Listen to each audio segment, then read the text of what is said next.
Une des questions très importantes au niveau d'optimisation des réseaux électriques, c'est l'impact que chaque usager a sur le réseau. Il y a beaucoup de données qui sont maintenant disponibles, non seulement avec les compteurs intelligents, mais avec toute la technologie de l'Internet des objets. Toute cette information-là, une grande partie d'entre elles a à voir avec notre consommation énergétique. Et l'objectif des travaux de recherche de la chaire, c'est de trouver des modèles mathématiques et de trouver des méthodes de résolution de ces modèles-là qui vont nous permettre de trouver des solutions et avec la collaboration avec nos partenaires, avec Hydro-Québec et avec Schneider Electric, d'utiliser les résultats de ces modèles pour vraiment permettre d'optimiser le réseau électrique et participer à une amélioration de la qualité de vie au Québec, au Canada et à l'international. Nous avons ici des exemples de thermostats intelligents fabriqués par Schneider qui, après ça, peut être contrôlé avec une tablette.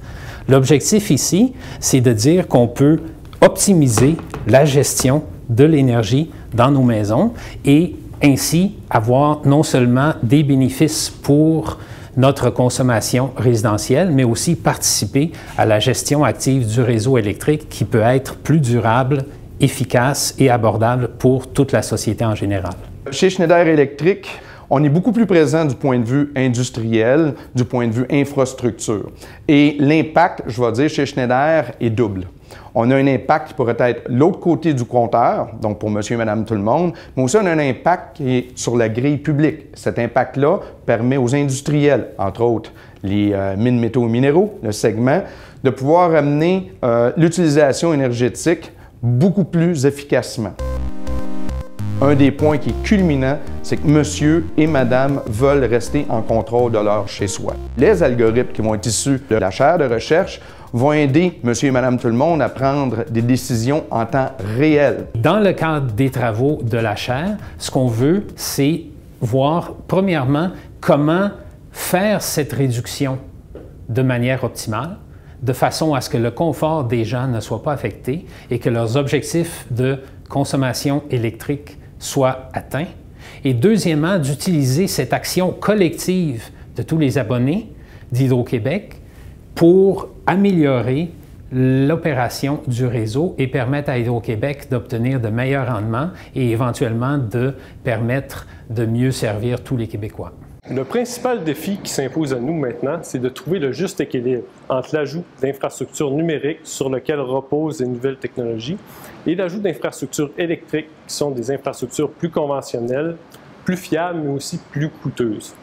Donc l'objectif est vraiment de trouver le meilleur équilibre entre l'ajout de ces deux types d'infrastructures pour réussir à obtenir un développement de réseau qui se veut être économiquement et techniquement optimal. Les défis pour un chercheur universitaire dans le domaine des réseaux électriques intelligents sont extrêmement intéressants.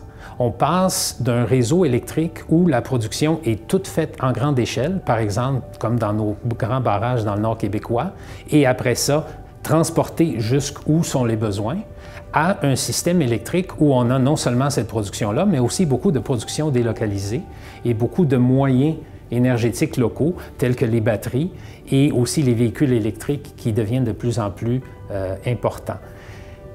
Le défi, c'est de prendre tout ça et de réussir à optimiser l'opération de ce système-là qui est beaucoup plus complexe.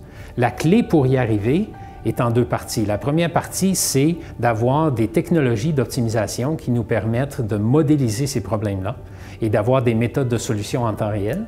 Et la deuxième partie, c'est d'utiliser les données qui sont maintenant disponibles via les compteurs intelligents et toute la technologie autour de la collecte des données, de mettre tout ça ensemble et d'obtenir une solution qu'on peut ensuite utiliser en pratique, par exemple, dans le cadre de la technologie développée chez Schneider en termes de thermostats intelligents et d'interaction avec des tablettes.